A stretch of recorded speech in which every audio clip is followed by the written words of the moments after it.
Hi hello ನಮಸ್ತೆ ಎಲ್ಲರಿಗೂ welcome back to my channel. ಇವತ್ತು ನಾನು ಮನೆಯಲ್ಲಿ ಸುಲಭವಾಗಿ ಚಿಕನ್ ತಂದೂರಿ ಮಾಡೋದು ಹೇಗೆ ಅಂತ ತಿಳಿಸ್ಕೊಡ್ತಾ ಇದ್ದೀನಿ. ಮನೆಯಲ್ಲಿರುವಂತಹ ಇಂಗ್ರೀಡಿಯೆಂಟ್ಸ್ನೇ ಯೂಸ್ ಮಾಡಿ ತಂದೂರಿ ಮಾಡ್ಬೋದು. ಹಾಗೆ ನನ್ನ ಚಾನಲ್ನ ಯಾರ್ಯಾರು ಸಬ್ಸ್ಕ್ರೈಬ್ ಮಾಡ್ಕೊಂಡಿಲ್ಲ ದಯವಿಟ್ಟು ಇವಾಗಲೇ ಸಬ್ಸ್ಕ್ರೈಬ್ ಮಾಡಿಕೊಂಡು ಪಕ್ಕದಲ್ಲಿ ಕಾಣುವಂತಹ ಬೆಲ್ ಐಕನ್ ಕ್ಲಿಕ್ ಮಾಡಿ. ಇವಾಗ ಚಿಕನ್ ತಂದೂರಿ ಮಾಡೋದು ಹೇಗೆ ಅಂತ ನೋಡೋಣ. ನಾನಿಲ್ಲಿ ತಂದೂರಿ ಮಾಡಲಿಕ್ಕೆ 2 ಬ್ರೆಸ್ಟ್ ಪೀಸಸ್ನ ತೊಗೊಂಡಿದ್ದೀನಿ. ಚಿಕನ್ನ ಎದೆಯ ಭಾಗ ತೊಗೊಂಡಿರೋದು.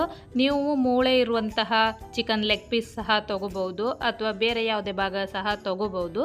ಇವಾಗ ಇವೆರಡನ್ನು ಕೂಡ ಈ ರೀತಿ ಕಟ್ ಮಾಡಿ ಇಟ್ಕೊಂಡಿದ್ದೀನಿ. ನೋಡಿ, ಈ ರೀತಿ ಕಟ್ ಮಾಡಿದ್ರೆ ಮಸಾಲ ಎಲ್ಲ ಅದರೊಳಗಡೆ ತುಂಬ ಚೆನ್ನಾಗಿ ಹಿಡಿಯುತ್ತೆ. ಅದಕ್ಕಾಗಿ ಆ ರೀತಿ ಕಟ್ ಮಾಡೋದು. ಇದ್ರ ಮೇಲ್ಗಡೆ ಸ್ವಲ್ಪ ಉಪ್ಪು ಹಾಗೆ ಅಚ್ಚ ಖಾರದ ಪುಡಿ ಹಾಕಿ ಈ ರೀತಿ ಸ್ಪ್ರೆಡ್ ಮಾಡ್ಕೊಳ್ತಾ ಇದ್ದೀನಿ. ಇದನ್ನು ಒಂದು 10 ನಿಮಿಷ ಹಾಗೆ ಬಿಡಬೇಕು. ಆವಾಗ ಚಿಕನ್ನಲ್ಲಿ ಸ್ವಲ್ಪ ನೀರಿನಂಶ ಇದ್ದರೆ ಅದೆಲ್ಲ ಬಿಟ್ಕೊಳ್ಳುತ್ತೆ. ಇನ್ ಕೇಸ್ ಚಿಕನ್ ಪೀಸಸ್ ಏನಾದರೂ ತುಂಬ ನೀರು ಬಿಟ್ಕೊಂಡ್ರೆ ಅದನ್ನು ಹಿಂಡಿ ತೆಗೆದು ನಾವು ನಂತರ ತಂದೂರಿ ಮಾಡಲಿಕ್ಕೆ ಯೂಸ್ ಮಾಡ್ಬೋದು. ಎಲ್ಲ ಕಡೆ ಉಪ್ಪು ಖಾರನ ಚೆನ್ನಾಗಿ ಸ್ಪ್ರೆಡ್ ಮಾಡಿದ್ದೀನಿ ನೋಡಿ. ಇವಾಗ ಇದನ್ನು 10 ನಿಮಿಷ ಹಾಗೆ ಇಡ್ತಾ ಇದ್ದೀನಿ. ನಂತರ ನಾನು ಚಿಕನ್ ತಂದೂರಿ ಮಸಾಲ ರೆಡಿ ಮಾಡ್ತಾ ಇದ್ದೀನಿ. ತಂದೂರಿ ಮಸಾಲ ರೆಡಿ ಮಾಡೋದಕ್ಕೆ ಒಂದು ಬೌಲ್ಗೆ 3 ಟೇಬಲ್ ಸ್ಪೂನ್ ಆಗುವಷ್ಟು ಗಟ್ಟಿ ಮೊಸರನ್ನು ನಾನಿಲ್ಲಿ ಹಾಕ್ತಾ ಇರೋದು. ಮೊಸರು ಜಾಸ್ತಿ ನೀರಾಗಿರಬಾರ್ದು, ಆದಷ್ಟು ಗಟ್ಟಿ ಮೊಸರನ್ನು ಯೂಸ್ ಮಾಡಿ. ಇದಕ್ಕೆ 2 ಟೇಬಲ್ ಸ್ಪೂನ್ ಆಗುವಷ್ಟು ಅಚ್ಚ ಖಾರದ ಪುಡಿ, 2 ಟೇಬಲ್ ಸ್ಪೂನ್ ಧನಿಯಾ ಪೌಡರ್ ಹಾಕ್ಕೊಳ್ತಾ ಇದ್ದೀನಿ. ನಂತರ 1 ಟೇಬಲ್ ಸ್ಪೂನ್ ಜೀರಿಗೆ ಪೌಡರ್, ಹಾಗೆ 1 ಟೇಬಲ್ ಸ್ಪೂನ್ ಬಿರಿಯಾನಿ ಮಸಾಲ ಹಾಕ್ಕೊಂಡಿದ್ದೀನಿ. ಈಗ 1.5 ಟೇಬಲ್ ಸ್ಪೂನ್ ಆಗುವಷ್ಟು ಶುಂಠಿ ಬೆಳ್ಳುಳ್ಳಿ ಪೇಸ್ಟು, ಹಾಗೆ 1 ಟೇಬಲ್ ಸ್ಪೂನ್ ಉಪ್ಪನ್ನು ಹಾಕ್ಕೊಳ್ತಾ ಇದ್ದೀನಿ.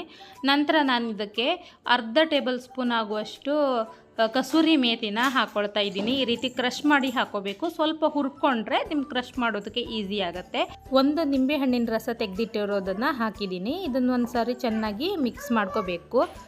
ನೀವು ಇದಕ್ಕೆ ತಂದೂರಿ ಮಸಾಲ ರೆಡಿಮೇಡ್ ಆಗಿ ಸಿಗುತ್ತೆ, ಅದನ್ನು ಕೂಡ ಯೂಸ್ ಮಾಡ್ಬೋದು. ಇಲ್ಲ ಅಂತ ಹೇಳಿದ್ರೆ ಚಿಕನ್ ಮಸಾಲ, ಬಿರಿಯಾನಿ ಮಸಾಲ ಯಾವ್ದು ಬೇಕಿದ್ರೂ ಹಾಕ್ಬೋದು. ಯಾವುದು ಇಲ್ಲ ಅಂತ ಹೇಳಿದ್ರೆ 1 ಟೇಬಲ್ ಸ್ಪೂನ್ ಗರಂ ಮಸಾಲನ ಯೂಸ್ ಮಾಡ್ಕೊಳ್ಳಿ. ಇವಾಗ ಮಿಕ್ಸ್ ಮಾಡಿದ್ದೆಲ್ಲ ಆಗಿದೆ. ನಾನು ಈ ಬ್ರೆಸ್ಟ್ ಪೀಸಸ್ನ ಆ ಮಿಕ್ಸ್ಗೆ ಹಾಕ್ಕೊಳ್ತಾ ಇದ್ದೀನಿ. ಇದನ್ನು ಚೆನ್ನಾಗಿ ಕೋಟಿಂಗ್ ಮಾಡಬೇಕು. ಎಲ್ಲ ಕಡೆ ಮಸಾಲನ ಸ್ಪ್ರೆಡ್ ಮಾಡ್ಕೋಬೇಕು. ನಾನು ಕಟ್ ಮಾಡಿದ್ದೀನಲ್ವ ಅದ್ರ ಒಳಗಡೆ ಎಲ್ಲ ಚೆನ್ನಾಗಿ ಮಸಾಲನ ಹಾಕಬೇಕು.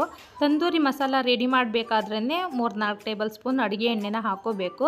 ನಾನು ಮರ್ತು ಹೋಗಿದ್ದೀನಿ, ಅದಕ್ಕೆ ಇವಾಗ ಅಡುಗೆ ಎಣ್ಣೆನ ಸೇರಿಸ್ಕೊಳ್ತಾ ಇದ್ದೀನಿ. ಅಡುಗೆ ಎಣ್ಣೆ ಹಾಕಿಬಿಟ್ಟು ಒಂದು ಸಾರಿ ಚೆನ್ನಾಗಿ ಮಿಕ್ಸ್ ಮಾಡ್ಕೊಳ್ತಾ ಇದ್ದೀನಿ. ನೋಡಿ, ಈ ರೀತಿ ಕಟ್ ಮಾಡಿದ್ದೀನಲ್ವ ಇದ್ರ ಒಳಗಡೆ ಎಲ್ಲ ಚೆನ್ನಾಗಿ ಮಸಾಲ ಹಾಕ್ತಾ ಇದ್ದೀನಿ. ಈ ರೀತಿ ಒಂದು ಸಾರಿ ಕೋಟಿಂಗ್ ಮಾಡಿ ಇದನ್ನು ಅರ್ಧ ಗಂಟೆ ಆದರೂ ಇಡಬೇಕಾಗತ್ತೆ. ಮಸಾಲ ಎಲ್ಲ ಚೆನ್ನಾಗಿ ಚಿಕನ್ ಪೀಸಸ್ ಹೀರ್ಕೋಬೇಕು. ಅದಕ್ಕೆ ಅರ್ಧ ಗಂಟೆಗಳ ಕಾಲ ಇದನ್ನು ಇಡ್ತಾ ಇದ್ದೀನಿ. ಅರ್ಧ ಗಂಟೆ ಆದ ನಂತರ ನಾನು ಇದನ್ನು ತೆಗಿತಾ ಇದ್ದೀನಿ. ಇದನ್ನು ಓವನ್ನಲ್ಲಿ ನಾನು ಕುಕ್ ಮಾಡ್ಕೊಳ್ತಾ ಇದ್ದೀನಿ.